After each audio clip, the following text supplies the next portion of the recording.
Barrister साहब ये फरमाइएगा कि आज की जो एक्सपेक्टेशन थी कि सुप्रीम कोर्ट में शायद कुछ इस हवाले से हुकूमत को हेड ऑन लिया जाए, सुप्रीम कोर्ट का 3 रुकनी बेंच जो है वो अपना फ़ैसला जो है, क्योंकि वो कहते हैं कि जी इनफील्ड है, तो उसकी इम्प्लीमेंटेशन के हवाले से हुकूमत को आड़े हाथों ले। लेकिन ऐसा तो कुछ नहीं हुआ।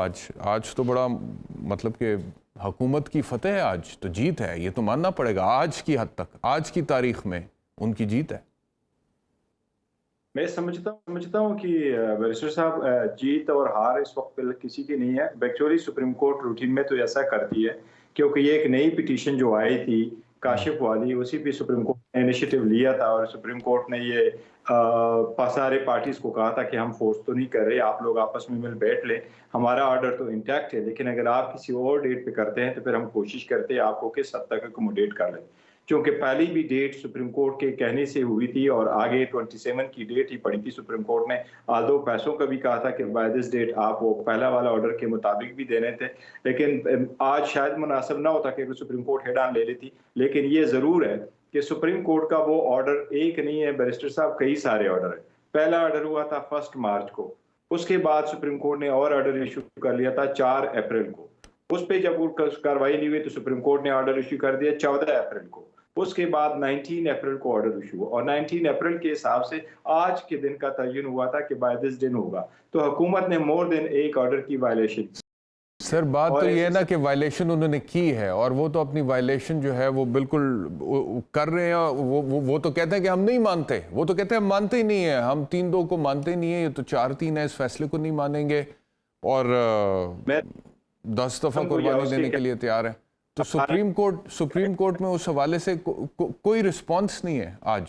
सुप्रीम कोर्ट रिस्पांस करनी चाहिए और सुप्रीम कोर्ट रिस्पांस करेगी, मेरा ख्याल है, क्योंकि सुप्रीम कोर्ट की अथॉरिटी एट स्टेक है, कॉन्स्टिट्यूशन एट स्टेक के पूरे अवाम का जो एक राय और कानून की बालादस्ती है और हुकूमत का चलाना मुंतखब नुमाइंदों के जरिए है, ये सब कुछ एट स्टेक है। तो सुप्रीम कोर्ट जरूर मंतकी अंजाम को तक इस मैटर को पहुंचाएगी, लेकिन वजीर आजम को शायद ये हम ख्याली जरूर है कि वो जो कुछ पार्लियामेंट में कहता है, ये ख्याल है कि इस पर कुछ नहीं कह सकता, सुप्रीम कोर्ट कभी रीड आउट नहीं करेगी। लेकिन मेरा ख्याल है उनका ये राइट, ये बिल्कुल गलत है। ये बैरिस्टर साहब ये बताइएगा कि ये जो पाकिस्तान तहरीक इंसाफ की तरफ से 3 शराइत सामने आई है, जिसमें एक शर्त यह है कि आईनी तरमीम की जाए, 14 मई के अलावा एक साथ इंतखाबात कराने के लिए आइन में तरमीम की जाए, ये शर्त क्यों आपने रखी है? और फिर ये कहा कि जी हमारे इस्तीफे वापस लिए जाएं ताकि हम नेशनल असेंबली में जाएं और उस आईनी तरमीम का हिस्सा बने।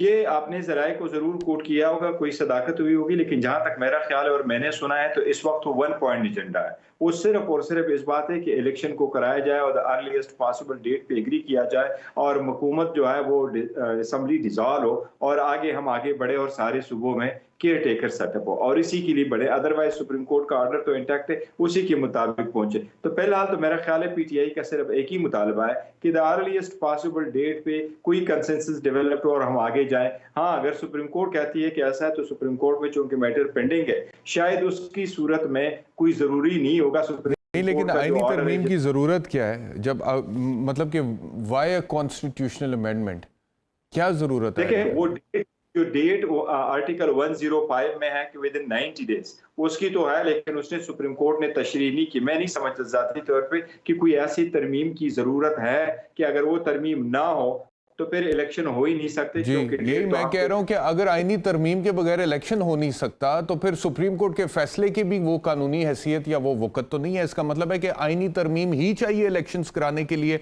अगर 90 रोज गुजर चुके हैं। मतलब कि ये तो फिर ये अगर ये शर्त रखी गई है पाकिस्तान तहरीक इंसाफ की तरफ से सामने कि आइन में तरमीम करें ताकि एक दिन इंतखाबात हो सके, तो फिर इसका मतलब यह है कि इन अ वे इनडायरेक्टली पाकिस्तान तहरीक इंसाफ ये मान रही है कि without a constitutional amendment even if the order of the supreme court is Enfield, supreme court के फैसले के बावजूद इलेक्शंस एक रोज में हो नहीं सकते अगर आईनी तरमीम नहीं होती। फिर तो आप ये कह रहे हैं ना बैरिस्टर साहब, इस वक्त जो है पीटीआई की तरफ से, ना उसके तर्जुमान की तरफ से, ना जो टीम पीटीआई के शाह महमूद कुरैशी साहब, फवाद चौधरी साहब और अली जफर साहब मौजूद थे, न उनकी तरफ से कोई ऐसी स्टेटमेंट आई है कि यही उनके मुतालिबात है। क्योंकि अगर ये मुतालिबात रखेंगे तो फिर तो मैटर ऑब्वियसली थोड़ा प्रोलॉन्ग होगा, जो कि मंशा नहीं है पीटीआई का, नहीं सुप्रीम कोर्ट के ऑर्डर के ये मंशा है कि जी इसको प्रोलॉन्ग किया जाए। सुप्रीम कोर्ट ने ये जरूर कहा है कि 90 डेज में है ये इलेक्शन, ये कॉन्स्टिट्यूशन का तकाजा है, और अगर नहीं हो सकते सो द बेयरेस्ट मिनिमम डिविएशन हो। वो मींस कि अगर नहीं हो सकते तो चलो अभी जो 14 मई की डेट है तो जून में हो जाए, जुलाई मई के एंड में हो जाए। बैरिस्टर साहब ये फरमाइएगा, ये जो बजट की उन्होंने बात की है, आप लोगों को ये आर्गुमेंट समझ आता है बजट वाली? क्योंकि एक तरफ तो बजट की बात कायरा साहब ने की है, लेकिन दूसरी तरफ थोड़ी देर पहले राना सनाउल्लाह साहब ये कह रहे थे। अच्छा, राना साहब ने एक बड़ा अजीबोगरीब स्टेटमेंट दिया। उन्होंने कहा कि अदलिया हमें बुला ले, हम इन्हें बुला लेंगे। उन्होंने कहा जी अदलिया हमें बुला ले, हम इन्हें बुला लेंगे, वो नहीं आएंगे तो हम भी नहीं जाएंगे। क्या बात है, क्या बात है। कहने वाले का नाम है राना सनाउल्लाह, वफाकी वजीर दाखिला। क्या बात है। ऐसी नहीं मरियम साहिबा कहती हैं हमारा वफाकी वजीर दाखिला राना सनाउल्लाह है। गौर साहब। बैरिस्टर साहब, बेसिकली आजकल जो हुकूमत जो स्टेप ले रही, हर एक स्टेप मैं समझता हूँ गैर आईनी और गैर कानूनी है, और जितने स्टेप ये जा रही है अपनी मंजिल से दूर हटती जा रही है। ये जो लॉजिक लेके आ रहे हैं कि जी अब हमारा बजट आना है और बजट होना है, सर हम तो नहीं कह रहे हैं कि नेशनल असम्बली की इलेक्शन एक साथ कराओ, ये तो इनका ही मुतालबा है कि एक साथ इलेक्शन हो। बात तो सिंपल है। अभी बैरिस्टर साहब फरमा रहे हैं कि जी नहीं आपने असम्बली कैसे डिसॉल्व कर ली। बैरिस्टर साहब आपको अच्छी तरह पता है, देखो हमारे आईन में सिर्फ ये लिखा हुआ पार्लियामान की और असम्बली की मुद्दत 5 साल है, unless and until it is dissolve earlier, और कोई रिस्ट्रिक्शंस उस पर नहीं है कि किन हालात में आप असम्बली डिसॉल्व करें। अगर ये पॉलिटिकल डिसीजन होता है रिजोल्यूशंस के लिए, पार्लियामान, अगर मैं आपको मिसाल दे दूं, यूके में एक दौर ऐसा था कि यूके में लिखा हुआ था फिक्स टर्म ऑफ पार्लियामेंट, 5 साल से पहले आप पार्लियामेंट को डिसॉल्व नहीं कर सकते थे। और वहां ये भी आज भी है कि वंस आप एमपी बन जाओ तो मेंबर ऑफ पार्लियामेंट बन जाओ, आप रिजाइन नहीं कर सकते। आपकी रिजिग्नेशन सिर्फ ये कि अपने लिए जॉब ढूंढे और उस जॉब से आप डिस्क्वालीफाई हो जाएंगे, आपकी सीट खाली हो जाएगी। अब असम्बली जिसकी मेजॉरिटी थी, परवेज इलाही साहब ने 186 वोट ले लिए, रिमेनिंग वोट्स तो इनके थे। अब जी असम्बली डिसॉल्व हुई। अच्छा सर, ये बताइएगा गौर साहब, ये बताइएगा कि आपने कहा कि चीफ मिनिस्टर का इस्तेहकाक है, असेंबली डिसॉल्व करना चाहते हैं, कर सकते हैं, ठीक है, बिल्कुल मैं मानता हूं, क्योंकि उसके अंदर कोई प्री रिक्विजिट्स या रिक्वायरमेंट्स उस तरह की लिखी नहीं हुई हैं आइन में। उन्होंने कर सकते थे, कर दिया। लेकिन ये जो खान साहब ने स्टेटमेंट दिया अभी कुछ दिन पहले, जिसमें अभी जिसका हवाला ये जदून साहब दे रहे थे कि जनरल बाजवा ने कहा कि अगर इलेक्शन चाहते हो तो गवर्नमेंट गिरा दो, हमने गवर्नमेंट गिरा दी। ये क्या मुद्दा? खान साहब ने, ये क्या मुद्दा? पीटीआई ने ये तो क्लिप गलत चलवाया गया था, वो बेसिकली खान साहब ने कहा, उन्होंने भी जिक्र किया था, ये जिक्र किया, लेकिन जिसके कहने से भी हुआ, जैसे भी हुआ, आदो उसके कहने से नहीं, उन्होंने कहा उसने भी जिक्र किया था। असम्बली जब डिसॉल्व हो जाए, मिनिस्टर साहब तो आईन कह रहा है कि आप 100 एक सेकंड ये पॉइंट जरा क्लियर कर लें, फिर डिसोल्यूशन की तरफ आते हैं, उसकी टेक्निकलिटीज। आप क्या कह रहे हैं जदून साहब? नहीं, उन्होंने कहा था, बाजवा साहब ने कहा डिसॉल्व करें, उन्होंने का जिक्र नहीं कहा, उन्होंने कैटेगोरिकली कहा था कि ये मुझे बाजवा साहब ने एडवाइस दी थी कि आप असेंबली डिसॉल्व कर लें, गवर्नमेंट गिरा दें, गवर्नमेंट गिरा दें। हाँ, गवर्नमेंट गिरा दें, बिल्कुल यही कहा है ना। अब देखिए तो अगर इलेक्शन चाहते हैं गवर्नमेंट गिरा दें, हमने गवर्नमेंट गिरा दी। जी गौर साहब, ये क्या मुद्दा है? बाजवा साहब के कहने पे गवर्नमेंट गिराई। असम्बली डिसॉल्व हुई, इलेक्शन होने, क्या इनके एमपीए सुप्रीम कोर्ट आ गए? अभी बैरिस्टर साहब कहते हैं क्यों, क्या इनके एमपीए असम्बली सुप्रीम कोर्ट आ गए कि इस असम्बली को रिस्टोर करवाओ? सर वो छोड़े ना, मैं जो सवाल पूछ रहा हूँ उसका तो जवाब देना सर, ये मुझे समझ नहीं आई। जी सर, कि एक तरफ क्या तो कह रहे हैं?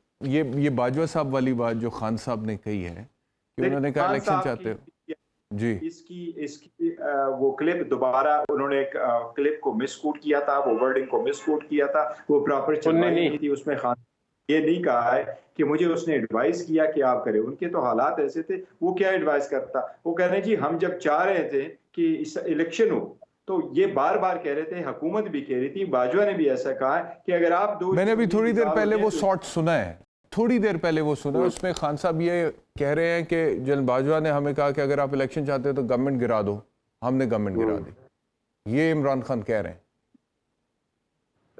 देखिए ये तो हुकूमत भी कह रही थी कि अगर आप इलेक्शन चाहते हैं और आपकी नहीं। 2 असम्बलियां हैं तो अब आप हुकूमत का कर कहना लें। बाजवा साहब का कहना बड़ा डिफरेंट है ना, बताया ना बैरिस्टर साहब को। देखिए जो जिससे भी हुआ असम्बली डिसॉल्व हो गई, 2 असम्बलियां डिसॉल्व। नहीं सर, ये नहीं ना, वो तो हो गई, उसके ऊपर तो हमने बहुत डिस्कशन किया है, लेकिन जैसे भी हुआ वाली बात नहीं है ना, कैसे हुआ सर, कैसे हुआ, ये भी बड़ा इंपॉर्टेंट क्वेश्चन है, बहुत इंपॉर्टेंट क्वेश्चन। ये तो कोर्ट के अंदर क्वेश्चन उठाया गया है कि आप पहले डिसोल्यूशन का भी ये देखो ना, खुद लेके आ गए पिटीशन की असेंबली रिस्टोर करें। अगर ये कहते हैं जी 90 डेज के बाद अनकॉन्स्टिट्यूशनल है, केयर टेकर गवर्नमेंट नहीं रह सकती, तो फिर इन्होंने पहले जो है ये अभी पिटीशन लेके आ गए ये असेंबली रिस्टोर करें। और फिर ये KPK वाला मामला जो है बिल्कुल लादा हो गया है